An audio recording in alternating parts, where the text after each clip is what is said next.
I'm Doug Muzzio. Don't touch that dial. You're at the right place, and it's the right time for CUNY TV's Public Affairs Roundup 2004.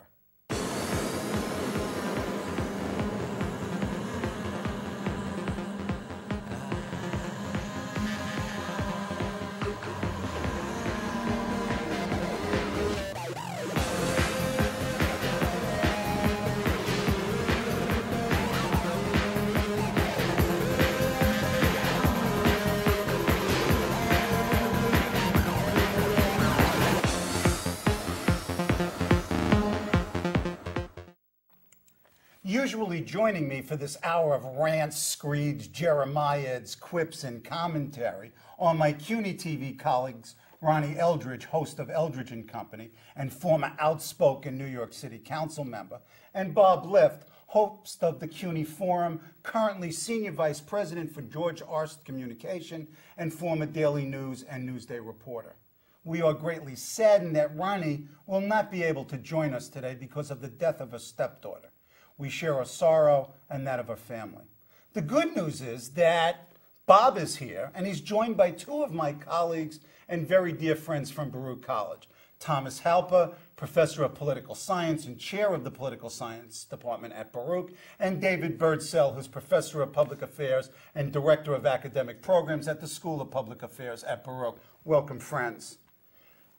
This week, Ronald Reagan, the death, the ceremony, what did it mean? What are there lessons here, larger lessons? What did it mean for Bush? What did it mean for the country? I think there's an awfully big lesson for George Bush, and that is we knew Ronald Reagan, and sir, you are no Ronald Reagan. The sharp distinction in what we remember, much of it mythologized, but what we remember about that rhetoric and what we're projecting about the ability of that man to communicate compared to what we saw in the National Cathedral, and particularly in the week before, as he was complaining about the tyranny, that's the quote, that yes. Ronald Reagan liberated us from, as he talks about slave states, the way that he shaped a rigid and authoritarian structure as opposed to the relatively more welcoming rhetoric of Ronald Reagan was really quite impressive. Tom, what about the symbolic and ritual aspect of this? Did we, in a sense, need this? What did the ritual perform for the political system? The key question, what did Ronald Reagan mean to the country? What did he contribute to the country? Was Ronald Reagan a great president? Was he a great human being? All of these, of course, are contested questions, and they certainly were very vigorously contested when he was president. And now, in this afterglow, they are temporarily, I think, less and less contested. And the way it was orchestrated by his widow, I think, with such skill and such commitment, is a way of trying, I think, to solidify his place among the truly great figures, to put him in kind of the Mount Rushmore category. And in fact, there's a move to have him literally place down Mount Rushmore or replace Hamilton on the $10 bill. They wanted him on the dime, but they gave up on that because Nancy objected. I think what we could probably expect is that there will be an extended period where there will be very little criticism except from die-hard liberals. But then after a while, the old criticism will reassert itself because, after all, the issues are never resolved. And his place in history will remain contested. And it's contested because it's not only important to historians, it's important to people today, because the consequences of Reagan has all kinds of implications for policy and foreign affairs, welfare, economics, taxes, and so on. Sort of a touchstone. Absolutely. So I consider this as part of this long question, what does he mean? And a question, of course, that ultimately is never resolved. I mean, even now we see that the question of Jefferson is contested.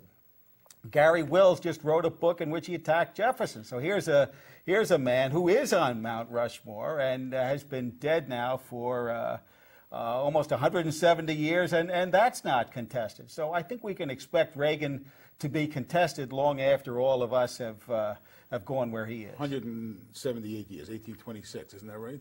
Christmas Day. Right, something like that. No, With John Adams? July 4th. July July 4th, 4th, right. July- I knew it even was a better. religious July 4th. holiday, but it was a civil religious holiday. When you talk about Reagan, I think that his place in history may be up for grabs in terms of the substantive and policy matters. What I don't think is up for grabs is his importance in history and his importance as a political figure in the 20th century.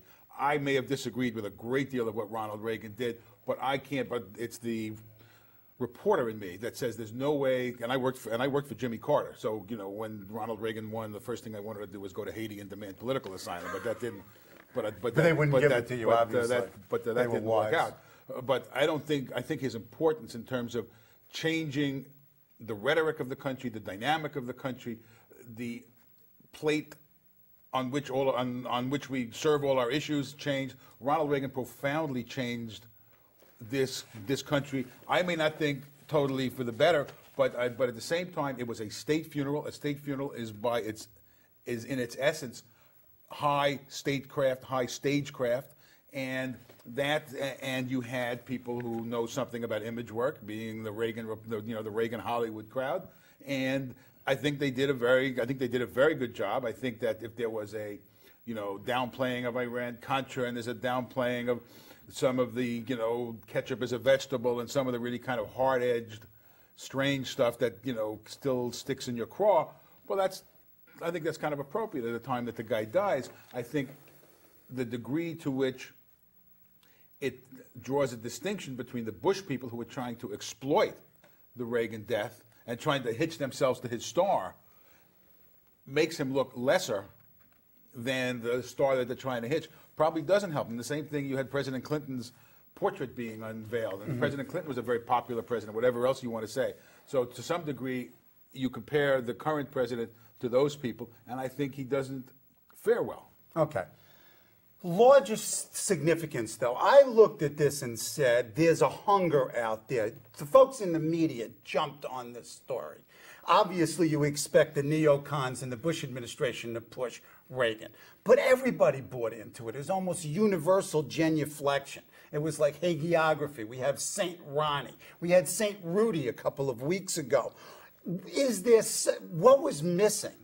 I think it was the narrative. We were living through a story, and the story was Iraq and the horrors of the prison torture. And we looked in the mirror, and we didn't like what we saw. It's almost like a Harry Potter movie. And then all of a sudden, this guy dies, and then all of a sudden now, we've got this new narrative, this narrative of optimism, this narrative of success. And the media bought into this as well. Well, you've got the old narrative. You've got the Reagan narrative of optimism and success. Right. You have presently a profoundly inarticulate administration.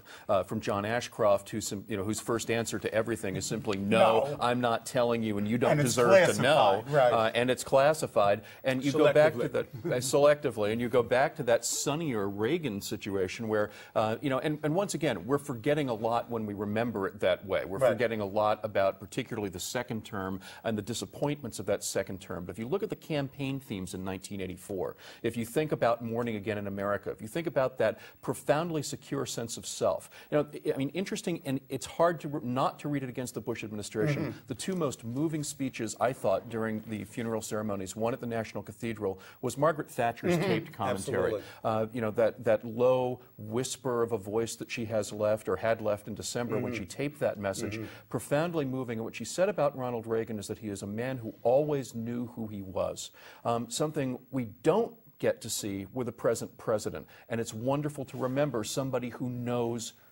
knew who he was. Not only the present president, but the immediately prior president as well. I mean, you have an element of he knew who he was serially, as he became many people. Now, the other really moving speech, though, I thought, was actually in Simi when Ron Reagan got up and made one of the last of the family presentations. And he rather powerfully waved George Bush away from his father's memory and said, my father was a religious man, but he never wore it on his sleeve, unlike some people who seek to benefit politically from their religious positions. And it was a very strong differentiation on the part of the Reagan family. You didn't see it at National Cathedral, of course, with the president and the congregation and speaking, but you did see that out in California later on in the day. The other I thought there was a very interesting analysis in talking about today's events compared to the Reagan. There's an interesting analysis in the New Republic this week pointing out that Reagan's second term, while I think history will look at it very much through the filter of the Iran-Contra,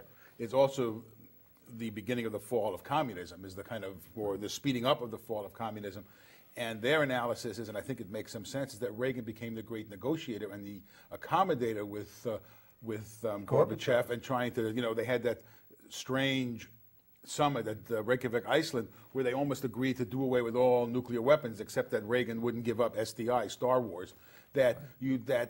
So I mean, he showed a remarkable flexibility, which some may attribute because he had no core, he had some core ideological beliefs, but he didn't have any kind of core policy beliefs because he was not he was not much of a detail man in that sense. But in fact, that this image of Reagan as the hardline, rigid, inflexible conservative was belied to some degree by what happened in his second term, particularly in events that led to the fall of the Berlin Wall. I mean, it happened under President Bush, the first President Bush, but it basically was, clearly the wheels were set in motion under President Reagan. Is that there was a much more flexible, at least in terms of foreign policy, than you see here, and that willingness to bring in other parties, and that willingness to negotiate compares, I think, favorably to what's going on in the Bush administration. One of the interesting things, I think it's a theme that's running through our conversation with Reagan, is on the one hand there's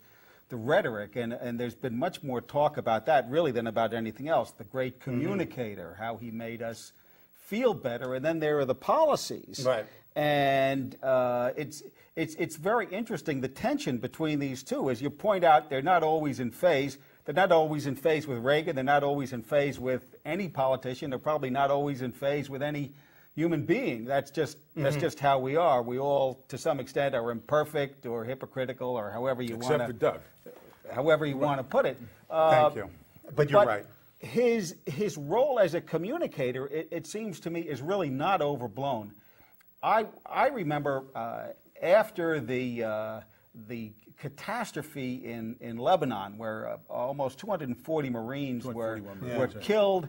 They were then withdrawn. The whole thing then was a disaster. They had all died for nothing. It was a foreign policy mistake, and if you're it was a catastrophe. But my point is that Reagan delivered a funeral eulogy, and it was one of the most moving public addresses I've ever heard. And it was so moving that you completely forgot in the course of this that this catastrophe had happened, and that he was the man directly responsible. I don't want to minimize. That's right. I don't want to minimize the importance of this rhetoric. I think if we look back to Franklin Roosevelt, one of the great contributions that he made, and it's in a way parallel to Reagan. He came in when things were in disarray. Lots of people were pessimistic about the future. Is the system going to work? Of course, it was much worse in 1933 than it was when Reagan came in, but Carter, it was in a way analogous to Hoover. And then you had a person who, by force of personality and by his enormous skill at communicating, and his own narrative, his personal narrative. And his own personal narrative, exactly, was able to really alter the frame of mind of the country. And you could argue that substantively, both presidents were only partially successful. The New Deal didn't get us out of the Depression,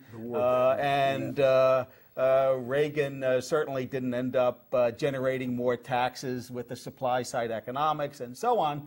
But this change in attitude across the board with tens of millions of people who had never particularly been adherents to that party before, this change was not simply ephemeral. It was really very substantial, and it really hung on for a while afterwards. Okay, before we move off from Reagan, one of the interesting things that I sort of noticed by looking at his place, he was fortunate to have had Carter, Ford, a disgraced Nixon, and a Johnson before him, a nondescript George Bush after him, who was then rejected by the people in '92, and a very, contested, fiercely argued over and problematic problematic Bill Clinton. So in a sense, he was lucky by the nature of the people to whom he was compared. You could say the same for Roosevelt and Lincoln.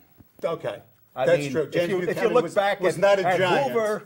Hoover, Coolidge, and Harding, Okay. or if you look back at Buchanan and Pierce and Fillmore. Great ones, great, truly great. Or and the other side too.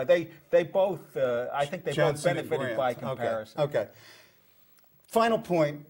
ABC News rather did a poll on and looked at the ratings that Reagan had during his time in office, and in fact, he was tied with Clinton. He's a point behind Johnson, and he's behind Kennedy, Eisenhower, Bush 1, and so forth, Bush 2. So this aura of popularity just simply isn't there in the numbers. I think it's a reflection of first the 80 election and then the huge landslide in 84. We think of Reagan as a supremely popular president, but if you look at his job approval ratings, there's a lot of nostalgia here. Well, I think that's and also then we'll move on. Go ahead. It's also partly, I think it's largely a reflection of the strength of the man's personality and his personal narrative and the optimism, because I've never believed, and I don't believe to this day, that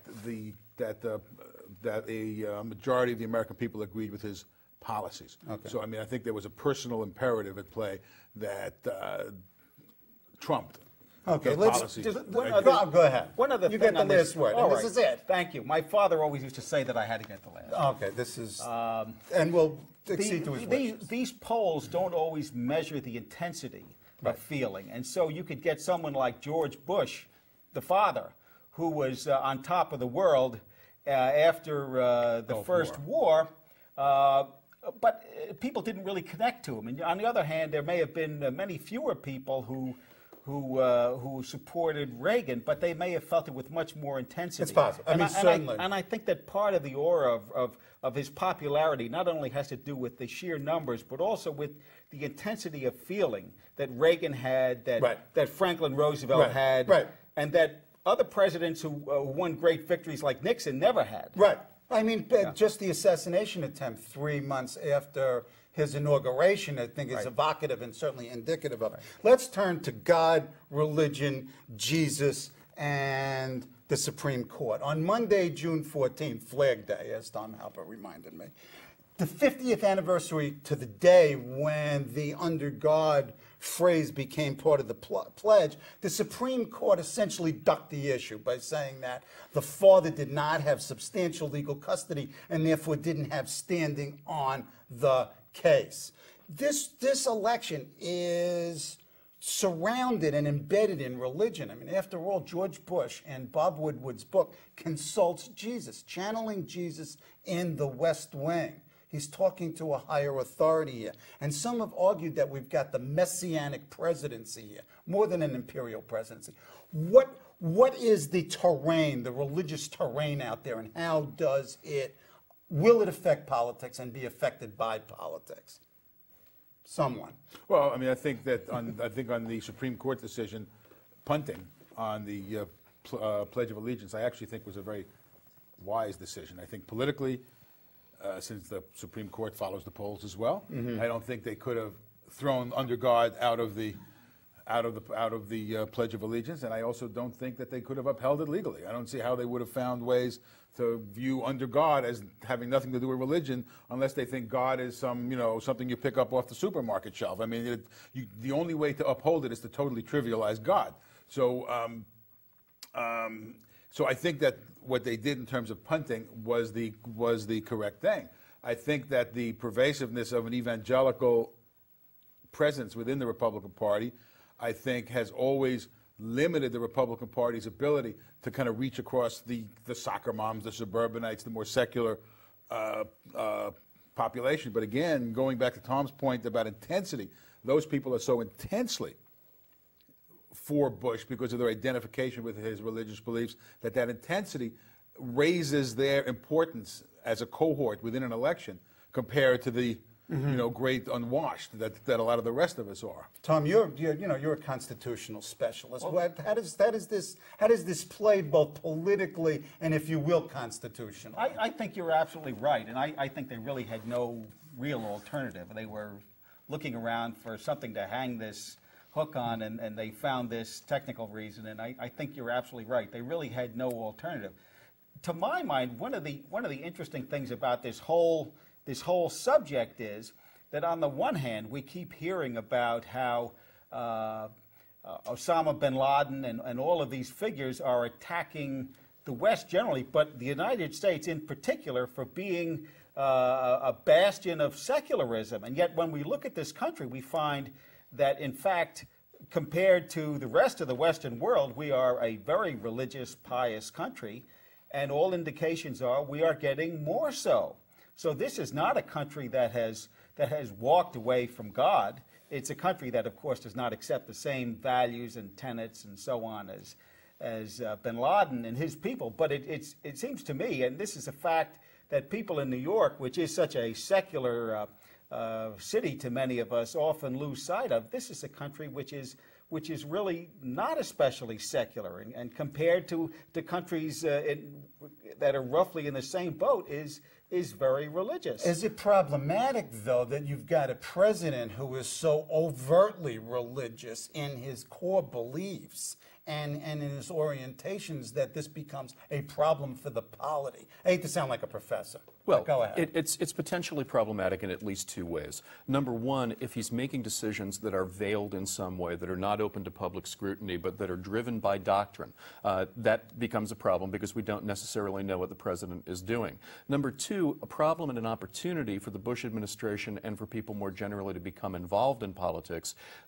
Religion offers an opportunity for a kind of parallel rhetoric, that people, in quoting from Scripture and using language that parallels biblical verse to stick with Christian themes and arguably Judaic themes here, that's something that the president does actually quite frequently. You'll find that his language mirrors some of, almost sermonic language, and it's something that pulls people in, and you are really able to deliver two relatively distinct speeches with the same speech, and to reach out differently to different audiences. And interestingly, I think, I think we have to pluralize the religion piece. It's not just the power of religion, but of religions, and to think about the way that different religions respond. But we see so many ways that that gets involved in this election. Obviously, we have Catholic bishops to talk about, and whether or not they're willing to provide sacraments to politicians and people who support politicians. This cuts in many, many different ways. Final point, just to Bob's piece on the intensity of feeling in religious communities. That's absolutely true, and often it transcends the man who can claim their allegiance. And certainly one of the things that the religious right has been willing to do with the Bush administration is to say, you're not going far enough. And it's interesting for many of us to look into this administration and say, you're not sufficiently extreme and you're not sufficiently attentive to the religious issues, but they're willing to do that. But it's not all good for the Bush administration. But the flag issue, though, I think has to be viewed as one of the pledge issue. The pledge issue has to be viewed as one issue in a whole series of issues that have become kind of wedge symbolism issues that dating back to Reagan's master use of symbols, prayer in schools, burning the flag. Culture wars. The culture war issues, and they obviously become kind of stalking horses for some other agenda. It's like, this is us, and then all these other people who are against us are the other. I mean, there's a real, it's part of the whole demonization of politics that has happened, I think, to the destruction of the public discourse. But you notice that one of those issues, one of those wedge issues, was abortion, and with the exception of the contretemps over the bishops, over the Catholic bishops saying, in Newark, and the bishop out in Colorado saying, the bishop in Newark saying, I don't think McGreevy can take communion, and somebody, I think St. Louis, saying, I wouldn't give communion to Kerry, and then that bishop in Colorado saying, I won't even give communion to people who vote for people. I mean, which, as an American, is absurd. I'm not Catholic, so I'm not going to, I have no judgment. I think they have a right to believe what they want to believe and to express that, and you have a choice to not take communion or take communion. I don't think anybody comes down on these guys saying you can't do that. I mean, the First Amendment protects bad ideas, and as a former reporter, you can't pick which part of the First Amendment you want to uphold. But I think there's a larger, that the pledge issue is part of one of these larger kind of it's part of a larger series of clubs that are being used by the right and mainly by the Republican Party, aided by its friends in the kind of conservative media, that dates back to the Reagan years as the use of these kinds of symbols as clubs. And I think that under Clinton, I think you saw a lot of it rejected, and I'm not sure it works as well as it used to. But Go ahead. it seems to me that there's an interesting comparison here with Carter. Carter was, in my recollection, substantially more publicly pious than Bush is. Mm-hmm. But he understood the separation of church and state. Carter made a big point of saying he was born again. Mm-hmm. And he didn't make a big point about it. People made a big point Well, about I it. think- But Carter did not make a big point about it. my I worked for the man. My recollection is that Carter made a point of it, and he would tie it in with his upright morality. I will never lie to you, and so on. And what made it important for Carter to do it is that Carter was coming after a period of great immorality and decadence in Washington, particularly with Nixon. Now, Bush, in a sense, feels it's the same story. There's been this period of decadence with Clinton, the rising to the peak of the Lewinsky scandal, although that isn't all of it in their view. And I think that the idea that religion can establish your moral bona fides was powerful with both people, with Carter and with Bush. But could you ever see Bush making a malaise speech the way Jimmy Carter made when he said the country's in a malaise? You could never see George Bush I think that Bush's speech. people are too clever to let him do it. Right. Big difference between Bush and Carter in the way that they express their personal morality. When Carter invokes religion, it is, you know more about me, Jimmy Carter, a person, a moral agent, because I am a born-again Christian. George Bush, you know more about my political agenda, my policy programs, because I am a born-again Christian and I read the Bible every morning in the White House. And that's a major difference. Right. But these wedge issue pieces, which are still phenomenally important, and obviously every political operative worth his or her salt is vigorously out there looking for wedge issues on one side or another. But we've seen a lot of them fizzle lately. Gay marriage, we expect, a lot of people thought that the Bush administration was Yeah, it's not over yet. With the Boston Convention. Nor has it looked the way that a lot of people thought that it would look, as just a massive rejection of a lifestyle militating for a Bush decision in November. It may still turn out that way, but nothing like the tsunami people expected for this spring. Right. Good. Let's sort of close out this segment, being the only Catholic on the panel, to talk about the church and the impact of the church. I mean, clearly what you have a totalitarian organization that thinks it has the ear of God and speaks with the voice of God. Hierarchical, so you've got a hierarchical. And hierarchical Are you talking as about well. the church or the somebody Catholic else? Church. Okay, No, I'm the sorry. Catholic Church. There's a lot of people who feel that way. No, I understand that, but you've got that institution, and it doesn't brook any opposition. I mean, in some ways, when you talk about the fundamentalist in the Middle East and the fundamentalist in the Vatican, you're talking about very similar. It's quite different because Catholics in this country are smart enough to pick and choose, to have respect for the church, but make their own minds up about issues. I mean, it's a very different... No, Bob, it's a different context necessarily. It's not a different church. Put the church in a different context, and it behaves differently, as we've seen historically. But let me not do more screeds and Jeremiahs against the church. But why don't we stop now, since I'm in deep trouble with beings both high and low. Your Jewish guy will stick up for you. Thank you. I need that. I need all the Jewish guys to stick up for me. We'll be right back. No, I understand we're late, but things have been a little hard. We're really trying. Well, my husband has a second job. Well, no, I know that, but we're trying really hard, and it's just that. Yes, I know. Well. Hey, I want to make people for Yes. you. I understand it's a final notice. Welcome back. I'm with Bob Liff, David Birdsell, Tom Halpern. 18 months ago, having the Republican convention in New York City seemed like a brilliant strategic coup. Also, the Dems didn't do too bad either, because they were going to nominate their candidate in Boston, the cradle of democracy. However, 18 months later, both these cities have sort of lost their shine. What's the story? Republicans make a mistake? Dems make a mistake? Bob? Oh, Republicans, I think, clearly made a mistake, and I hope that we profit from it. We meaning who? New York City. I hope that they come and spend an awful lot of money. Although I do remember the 92 and the 92 convention, and I was here at the 80 convention, where it's very bizarre in New York because you have this incredible attention of tens of thousands of people, and you go 2 blocks away from the Garden, and it's just a normal Thursday. You know what I mean? Come on, this is it's New like York. it Come on, really is, another event. because when I was a presidential advance man, and anywhere you went into any city, it was this huge dominating thing. If they bring the president to New York, it's just a traffic story. So I mean, so there is kind of something about the scale of New York that they will get lost in it. But I think from a New York perspective, I think that in the afterglow of the good feelings about the way the city responded after 9/11 and the fact that we took one for the team, that the attack on New York was an attack not only on us but an attack on America, and that's what motivated, I think, the Republicans to come here. But partly because the war in Iraq is in the view of a lot of New Yorkers, including me, bizarre and really destructive diversion from the war in Afghanistan, which is where you were attacking people who had some rational link to the So people it's a mistake. who attack. I think the war is a mistake. I mean the convention. I think that I don't think that, well, I mean, is it a mistake? I think the real mistake the city is making is trying to control protesters from the legitimate seeking of redress from your government.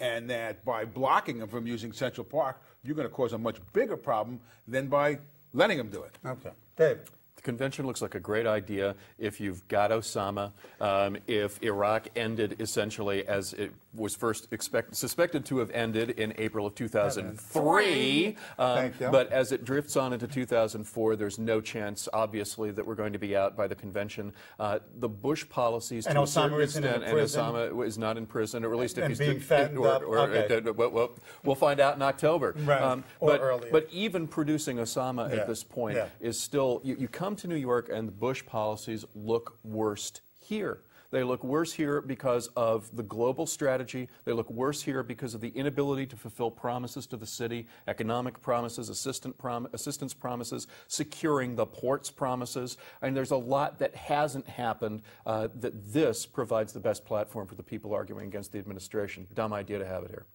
I want to have a partial dissent. Please. Justice Halpern. I think that if there are protesters who carry out activities that resemble what took place in Seattle a few years ago. That's right. Yeah. If there is this kind of thing, and New York has always been a place where protesters of this kind can be found, I think that this may turn out perhaps to redound to Bush's benefit, may generate a lot of sympathy. People in the rest of the country may be more put off by the methods of the protesters and the protesters' perceived contempt for middle America than Wait a minute. than other things. Wait a minute. I mean, you're talking about protesters' contempt for middle America. You're saying that's the way they'll be perceived? I'm saying, 68 and 72 again? I'm saying that if protesters follow a certain, if they follow, and if there are enough of them, and if they follow a certain path, they may succeed in helping, at least partially, to change the subject. Okay. And the subject no longer is the Iraq War or 9/11 or whatever, but is this the kind of disorder? The forces of disorder? Are these the kinds of people we want in America? I will say one of the benefits we have is that Mayor Bloomberg is not Mayor Daley, and Ray Kelly is not whoever was police chief in Chicago in 1968. And even if they can't work out this problem on where to put the protesters, this is the pre-convention protest that seems to be at issue. They're talking 250,000 people. I think there is some significant opposition to President Bush. I think that number could happen. New York City cops are the best cops in the world in terms of being willing to bend and not break. I mean, they're a very, the normal street cop in New York is about as smart a cop as you'll ever find anywhere, because he or she has seen everything. And so I have a great deal of faith that that kind of, bloodshed in the street will not happen, because our cops are smarter and better than that. Okay, talking about cops, let's go to Boston, the Democratic city. That's a mess up there. They've got lockdown. The unions are picketing. They can't finish the convention center. Interstate 93. Gay marriage. You've got all of this stuff. What's going on? You've got a logistical nightmare. And essentially, this is the extension of the big dig, except it comes above ground and it goes into the convention center. And this is clearly going to be a mess for the Democrats. But, you know, much more of a kind of a logistical mess. It's going to be difficult thematically for Kerry to deal with if it extends right through the convention, though, because it strongly gives the impression, here's a guy who can't even get his own convention together in his own state. A lot of random factors, a lot that can go right between now and then, but certainly I'd be biting my nails if I were doing the advance work for this party right now. Okay, let's look at Bush. Has Bush bottomed out? He's had 3 months of really ugly headlines. He's got plunging approval ratings both in Iraq and overall. And most important for a presidential campaign, he's lost the message control. They lost the message control, and they haven't gotten it back yet. What's the story? Let's look at it politically. Let's look at Bush right now. Where is he politically? What does he have to do? What does Kerry have to do? Dave, why don't you start? Well, Bush has to figure out how to get control back over message. I mean, the point that you just made. And there are several things down the road that it seems, I mean, first of all, obviously Iraq is a completely random factor in some ways. Things could go well, doesn't seem likely. Things could go a lot worse. We're soon going to see the 1,000th American death in Iraq. And that's going to be a turning point, arguably, for coverage of what's going on in the war. And there are other things that could happen, other, you know, the failure to get oil production going the way that oil production is supposed to go, combined with some hits on the pocketbook that American voters are experiencing, likely to get worse and worse throughout this summertime. And now we've got the telcos tossed back into, you know, along with the oil tank. Things are getting real tough for the Bush administration. Okay, let's just talk about hits. Not only those kind of hits, but hits against Iraqi officials. I mean, every day Iraqis are dying. You're not going to have enough people to walk into these chambers. The turnover to full sovereignty is supposed to happen in 2 weeks. What's going to happen? What does it look like at the end of August? Let's talk about that convention. One of the problems that Bush faces, I think, is that the good things are things that the media are not particularly interested in reporting, not because they're anti-Bush, but because they don't lend themselves really to the kinds of stories that are interesting. I mean, for example, if there's improved infrastructure, you're going to have a story about an opening of a road, or you're going to have a story about more electric power. A few months ago, about a month or so ago, there was a story in the Times about how the oil production had come back much greater and much faster than anyone had predicted. It was stuck in the middle of the newspaper. The things that are going to continue to get the attention are the murders and the violence, just as they do here, just as they do everywhere. Of course, one of the big problems that Kerry faces is, and it's not only, you know, I think Kerry has a compelling story because of his war record, but he also has a political minefield because of his anti-war record after the, you know, when he came back from the war in Vietnam. And he has already said that, you know, even though he voted for the original authorization for the war, that, you know, that I will not pull these troops out precipitously. You know, he's not running as the peace candidate per se. He's not a McGovern candidate, and I think he's got a very difficult and sensitive road to walk. I also think that people have been yelling, well, he's not being public enough, he's not being critical enough. I think when the other guy is getting the hell kicked out of him, just keep your mouth shut. Absolutely. Don't get in the way. So I think that sitting back has been smart for Kerry because, you know, the world is doing to Bush what he couldn't do as effectively. Yeah, but the bottom line seems to me that Kerry hasn't defined himself. There is no compelling message. I think that you can't beat somebody with nobody. It's not quite that Kerry's a nobody, but as of now, there is no coherent message. There's no thematics. There's no three-word statements that begin to get the message across. Now, the question then becomes, if that's the case, does that convention in Boston take on even greater salience in terms of definition with, as we've seen, potential problems for the Democrats? I think that Doug absolutely hit the problem on the head. One of the great cliches is you can't beat something with nothing, and Kerry is really putting that to the test. You know, so far. I disagree.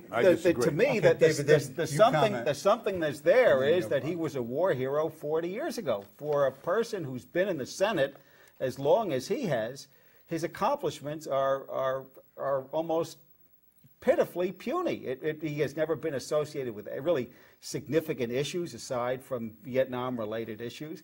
And he has tried to position himself as the alternative to Bush. And he knows there are a lot of people who don't like Bush. And certainly it makes sense if Bush is in trouble to shut up and stand back. But whether he can win without having any strong positive pull, I think, is problematic.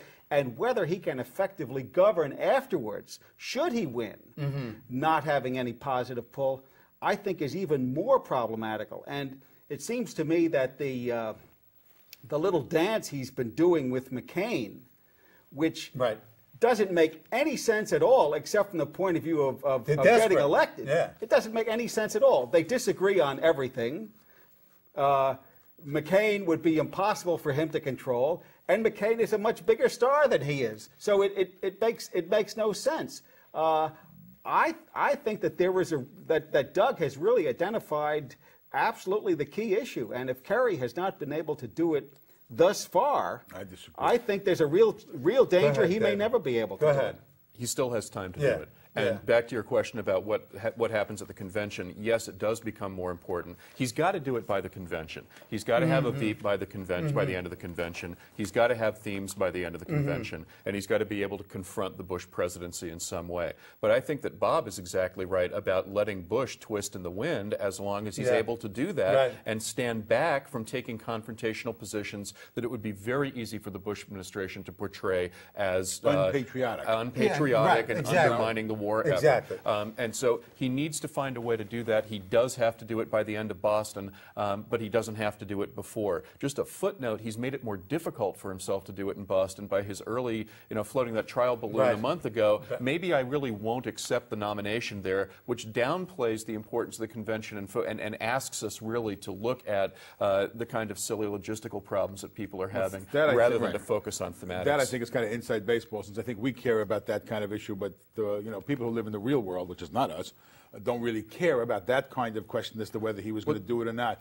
That, I mean, how could you downgrade conventions, which are essentially, reality shows? I mean, what is a convention? Without the reality. Without the reality. Without the reality. I think he has an intellectual and a civic obligation to have a greater definition of what he wants to do as president. I think as a citizen, I think that's important. But if you look through the primaries, Democrats elected John Kerry because they thought he could win. I'm from the Upper West Side. The Upper West Side liberals, John Kerry is not their cup of tea. And people say, I don't like him on this, I don't like him in this, and everybody says, who cares? That the instinct, the animus towards George Bush, and it's not only among this liberal core in the Upper West Side, but I think it's across the Democratic Party, stemming from what people feel was a stolen election in 2000, that the animus is so deep and that it's almost enough. It could be enough in this election to say, I'm not Bush. Okay. Now, and it's the first time, I mean, the level of animus is such that I think it almost may work. Anybody but wins in this election. Let me just, before we move on to more local concerns, one of the points that you made in this earlier, Bob, was that Kerry, in a sense, is running against his base on Iraq. His Democratic core base consists of a lot of Howard Dean and Howard Dean-like people. Many Democrats are more in line with Nader's position or Kucinich's position on the war than Kerry, while George Bush is aligned totally with his base. So Kerry's got a problem here. He's not in line with his base on this fundamental issue, while George Bush is. So he's got an added problematic here. And he's got to make a case. He's got to make a case. See, I don't think that's a problem. I think that gives him more reach. You say it's a problem. Where else is his base going? His base is not going to go to Nader. I mean, there's too many Nader supporters. Too many Nader supporters from 2000 know that those 79,000 votes or whatever it was in Florida that Nader got would have put Al Gore in the White House. Okay, let's move locally. Let's talk about Mike Bloomberg. Mike had good news this week. 50% approval, 38% disapproval, up from the high 20s, low 30s. How's he doing, irrespective of the poll numbers themselves? Take a look. Let's assess Mike Bloomberg, the administration, and look forward to 2005. Tom. You know, it's interesting because we began our discussion looking at Reagan, Right. who was such a master at communication, and here's Bloomberg, and even though he's in the communication business, Right. he doesn't seem to be very good at it. He doesn't seem to take it very seriously, except at election time when the campaign apparatus comes out. His position, which he's always said, is, I'm going to do a good job and people will look at the results. And anyone who knows anything about politics, including Bloomberg, knows, of course, that's not how it works. People vote on false appearances all the time. I think that Bloomberg is one of those people who really has focused on results. And in terms of his reelection, I think the question really will be to what extent he will be able to communicate his successes, and to what extent he will be able to forge an image of himself that is sufficiently positive to get reelected. I think a lot of people may see him as a competent, can-do person, but this remoteness and aloofness is something that I think will always trail him. One of the things that's very curious about this situation, when I think back to the Dinkins years, and people were talking about Dinkins, and they often would use the term generosity. And then it came out that in his taxes, he gave exactly $150 to charity, and that turned out to be clothes that were donated to the Salvation Army. So in terms of personal generosity, there was almost nothing. And here is Bloomberg, who has given away an enormous amount of money. Of course, he's very rich, but even among people who are very rich, he's given away an enormous amount of money, and he's given it away in very thoughtful ways. For example, at Johns Hopkins, he set up his school of public health. He didn't just give it to high-tech medicine. He gave it to public health. He figured there'd be a big bang for the buck, and other people weren't doing it. And yet, nobody seems to perceive him as a generous person. When you look at Bloomberg's administration and his prospects for re-election, my sense of Bloomberg is, first of all, I think he got elected because of the great New York tradition of the last 20 years is the total destruction of the Democratic Party. Circular firing squad. Circular firing squad. The Green Ferrer disaster. I mean, that's why 9/11, Rudy, everything. I mean, there's a large degree that the Democrats lost the election. And Bloomberg was, I'm not them, going back to the Kerry, analogizing to Kerry and Bush. But my sense of having watched Bloomberg closely, and I think they have a political tint here, in a city that's very political, is that it's very hard to argue, even where I disagree with what the mayor has done, with the exception of the property tax rebate, which I think is a gimmick and I think is not a good idea. With the exception of that, I can't say he's done things for the wrong reason. So, I mean, I think that people sense that this is not an old-time partisan pol, that he's actually analyzing issues. He's trustworthy, he's honest. The problem with that is that I think he's shut himself off from the institutional memory and the political culture of the city, and I think there's a value in that political culture. And I think he suffers on this, look at the smoking ban. We don't want the Mr. Softy jingle. I mean, some of the kind of, he gets caught up in the ancillary mishigas, I think is the technical term. I think it is the technical term. Yes. So I think there is a value to that political culture that he has not been able to tap into. But having said all that, I had a 9th grade social studies teacher, Murray Kunkus, who said, Murray Kunkus, he said that rich or poor, it's good to have money. And if you're going to drop $100 million in your re-election campaign and come out saying, these other guys shouldn't be allowed to take contributions from lobbyists, which is, chutzpah at its utmost. He's going up on a tirade. The guy is, the guy's going to will spend what it takes to get reelected. And how does he get his message out? $100 million is $100 million.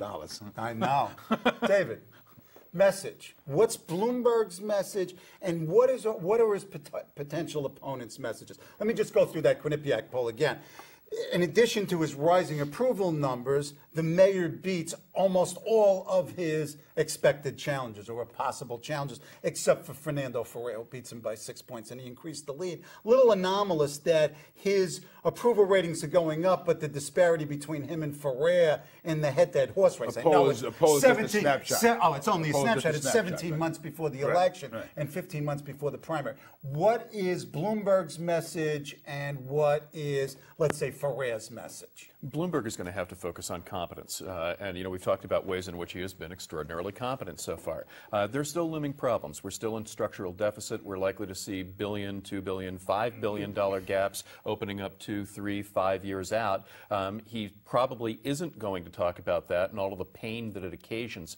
New York was asked to vote for a mayor during a period of course, enormous pain immediately post 9/11 last time round. This is going to have to be somewhat more optimistic. And it's going to pull Bloomberg onto territory where he really only has the record. And we'll find out if he can talk about this retrospectively in ways that he was unable to talk about it while it was happening, in ways he was unable to talk about it before he went and initiated many of these policy options. His opponents... And schools remain the quicksand.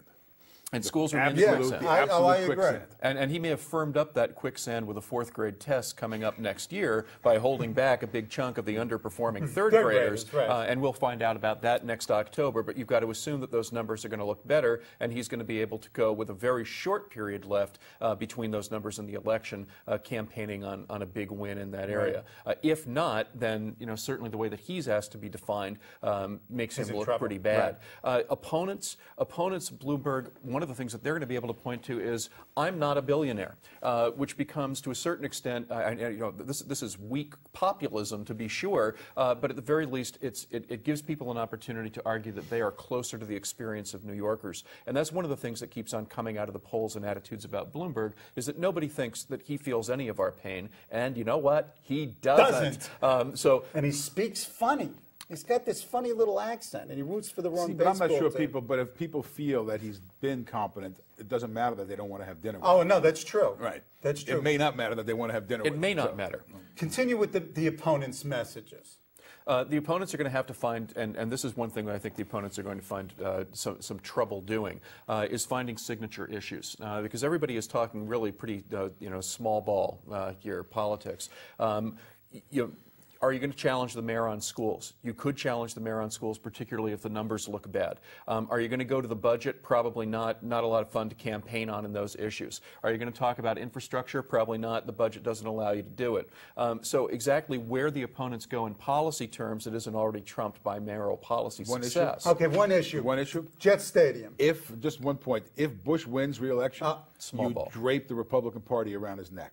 If Bush wins re-election. Yes. So, I mean, if Kerry is in, you can't do that. The Jet Stadium, I think, is a great, say that's small ball. is a great uncertainty. I mean, it's. I think that the Olympics. Don't forget, next July we're going to find out if New York is going to get the Olympics, which I don't think. Which it won't. Which we probably won't. But by then we should be breaking ground on the Jet Stadium, and I think that spending $600 million in taxpayer money, and I'm not going with Madison Square Garden, which would be nice if they paid their taxes before they start yelling about how the Jets shouldn't get a subsidy for a stadium, because the Jets are putting up $800 million. That's an issue, and I think that's the kind of grandiose scheme that kind of runs counter to the kind of parsimonious and the small ball that people who are in budget trouble are forced to turn to. So there's kind of a disconnect there. In addition to in addition to some of these issues, and I think one of the issues may be personality, that he is seen as aloof and unable to relate, And almost intentionally so. Yes, and not only because he's rich. Remember, Franklin Roosevelt was very rich. It isn't only because he's rich; it's because of the kind of person he is. And actually, we know he came from a humble background, but somehow he's not really good at connecting with people. I think another issue which may hang over this campaign will really be the issue whether New York should be governed as a kind of center-right or kind of center-left direction. And it seems to me that a lot of the specific issues are kind of proxies for that. New York is a city where the center-left has been very strong for a long time. But you've had a center-right mayor. But you've had a center-right mayor now, and for 10 years. Giuliani, Right. and for the Giuliani years, and the I won't say misalliance, but the conjunction of a basically center-left electorate having center-right mayors, I think is something that that could emerge as an issue. And it may be that there are enough of the center-left voters who have come to believe that in the best of all possible worlds, we would prefer a center-left mayor, but we understand that cities are really not viable with a center-left mayor. Cities really require a center-right mayor. So even though we prefer this, we have to go with the other. So the two cities message both works and doesn't work? It works perhaps for a nomination, but it doesn't win for a general election? Does that reemerge again, the notion of these disparate cities? Or what's the nature of the city? When Mike Bloomberg looks out in his campaign, what city does he see, and what city does a Freddie Ferrer or a Gifford Miller see? If Freddie Ferrer is the candidate, then two cities reemerges, and Bloomberg makes it reemerge, right. And tries to hang that as a divisive posture on his opponent. I don't think it necessarily emerges with other people as candidates, and I think there are ways that Ferrer could certainly turn that to his benefit by talking about the neglected New York. But it has to be an inclusive vision if it's going to be successful in the general election. Right. It needn't necessarily in the Democratic So it can primary. be a mix of both Tom center left and center right in terms of the frame. In the imagery. Okay. The last 30 seconds. Predictions. Kerry, Bush. Kerry. Gary. Ooh, man. I think Bush. Okay. What about you? You know what? I think maybe I go with Tom, except Bush has had so much bad luck. Tom isn't running. Okay. I'll say Kerry. Bloomberg. Who's the Democratic candidate? Long time. I mean, this is ridiculous, but go ahead. I have no idea. Ferrer. Ferrer. Yeah, I would say the same thing. Who wins the general election, given those two candidates? I think Bloomberg. Real close. I'll go Ferrer. Punt. Me too. Thank you. Thank you all for your conversation with charm and erudition. Thank you. Pleasure.